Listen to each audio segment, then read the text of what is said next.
रुको रुको रुको रुको, सबसे पहले ये वीडियो देखो।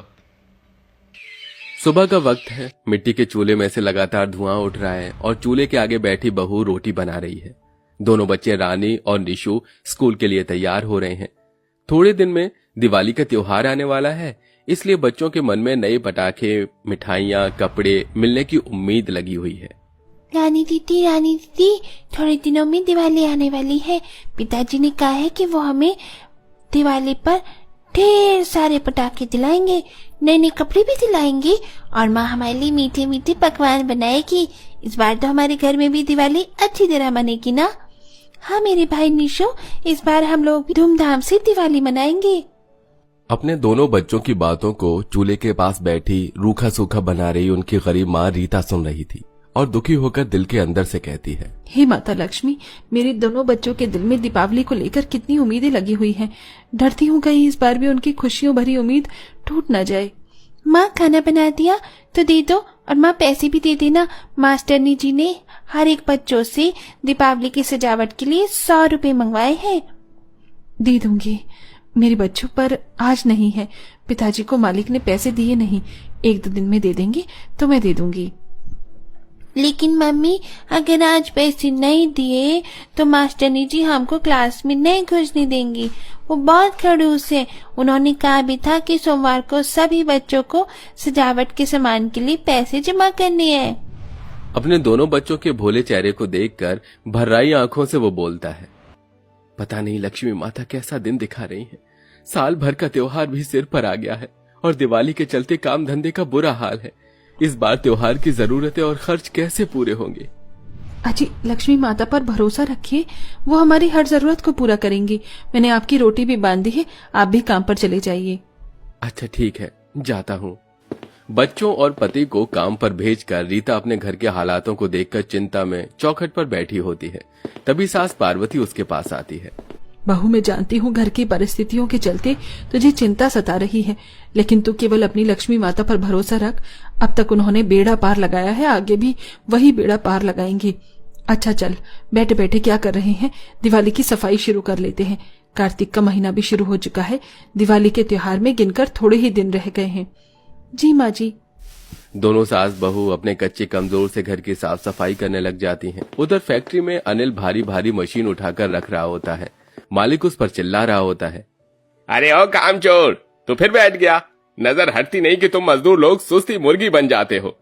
चलो जल्दी जल्दी हाथ चलाओ। करता हूँ मालिक, बहुत ज्यादा थकान लग रही है, शरीर में बार बार चक्कर आ रहे हैं। तेरी ये बहानेबाजी मैं अच्छी तरह समझता हूँ। सामान नहीं उठा सकता तो चल मशीन पर काम कर। अनिल मशीन पर काम करने लगता है। तभी एकदम से उसे बहुत जोर से चक्कर आता है और भारी मशीन उसके पैरों पर गिर जाती है, जिससे उसका पैर लहूलुहान हो जाता है। और त्योहार के उस धूमधाम में उस बेचारे गरीब बहन के घर में दुख परेशानी छा जाती है, जिससे रीता काफी परेशान हो जाती है।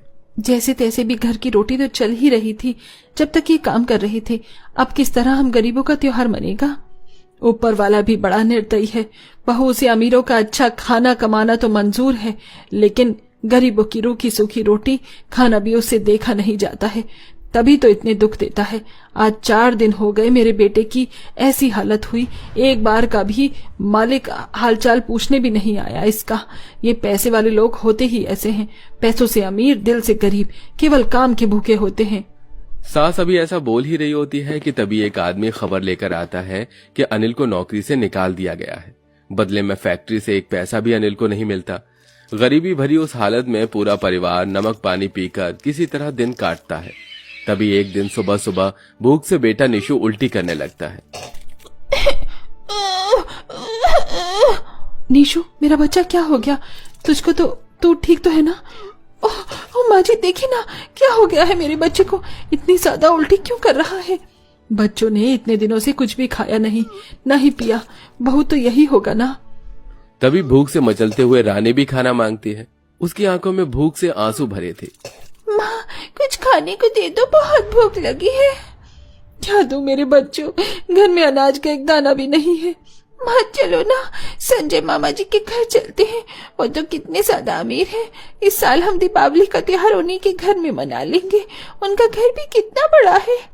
बेटी की बात सुनकर उस गरीब बहन के दिल में एक उम्मीद की लौ जाग उठती है और वो फौरन उठकर अपने अमीर भाई संजय के घर जाने के लिए तैयार होती है। बहू एकदम से उठकर ऐसे कहाँ जा रही है? मैं अपने भाई के घर जा रही हूँ। मैं इसके इधर अपने बच्चों को भूख से तड़पता बिलखता नहीं देख सकती हूँ। थोड़ी देर में पुरानी सी साड़ी पहने पैदल पैदल रीता अपने भाई के बड़े से आलीशान घर में पहुंचती है, जहां अमीर घमंडी भाभी पायल दिवाली की सजावट करवा रही होती है। कुछ कारीगर घर की पुताई कर रहे थे तो कुछ लड़ी और लाइट्स लगा रहे थे। तभी टूटा हुआ मन लेकर रीता अंदर आती है। नमस्ते पायल भाभी। आ गए करीब मुंह उठाकर अपने भाई को लौटने के लिए। ओह दीदी आओ बैठो, कहो कैसे आना हुआ? भाभी संजय कहाँ है?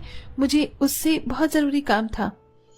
ऐसा भी क्या जरूरी काम है भाई जो तुम अपने भाई को छोड़कर मुझे नहीं बता सकती? क्यों, केवल भाई ही सगा है? हम भी तो तुम्हारे सगे हैं, मुझे को बता दो। देखो दीदी, अगर पैसे मांगने के लिए आई हो तो जिस पैर से आई हो वापस लौट जाओ, क्योंकि अभी अभी मैंने पूरे घर की डेकोरेशन करवाई है, लाखों रुपए खर्च हुए हैं। तुम अपना परिवार देखो और हमें अपने परिवार को देखने दो। और ये बात गांठ बांध लो कि अब आपका भाई पहले मेरा पति है और हमारी भी अपनी जिंदगी है। अब आप जाइए यहाँ से, मुझे धनतेरस की शॉपिंग के लिए जाना है। पैसों के गुरूर में चूर पायल रीता को अपमानित करके भगा देती है। आंखों में आंसू लिए जैसे ही रीता अपने घर पहुंचती है तो मकान मालिक सारा सामान उठा उठाकर बाहर फेंक चुका होता है और पति बैसाखी के सहारे खड़ा था और बच्चे रोई जा रही थी। तभी निशु दौड़ता हुआ जाकर अपनी माँ से लिपट जाता है। मम्मी, मम्मी कहाँ चली गई थी तुम? हाँ देखो ना, ये मकान मालिक अंकल बहुत बुरे हैं, हमारा सामान फेंक रहे हैं। ये क्या कर रहे हैं आप? मकान मालिक जी, हाथ जोड़ती हूँ, आपके पाँव पड़ती हूँ। ये घर, ये छत का सहारा तो हमसे मत छीनिए। मैं बहुत जल्द आपकी पाई पाई चुका दूंगी। बस बस, अब मैं तेरे बहाने में नहीं आने वाला। तुम जैसे लीचर लोगों को अपना मकान देकर मैंने बहुत भारी गलती कर दी। चले जाओ यहाँ से। एक तरफ जहां त्योहारों की धूमधाम छाई थी, सड़कें दीपावली के लिए रंग बिरंगी लाइटों से सजी हुई थीं, तो वहीं अमीर भाई संजय अपनी बहन के परिवार को दिवाली का तोहफा देने के लिए खरीदारी कर रहा था। ये साड़ी मेरी दीदी पर बहुत प्यारी लगेगी। दीदी को चटक रंग की साड़ियां कितनी पसंद हैं। जीजा जी के लिए पैंट शर्ट और बच्चों के लिए कपड़े सब खरीद लिया। अब मिठाइयां, फल, ड्राई फ्रूट्स की टोकरियां बनवा लेता हूँ।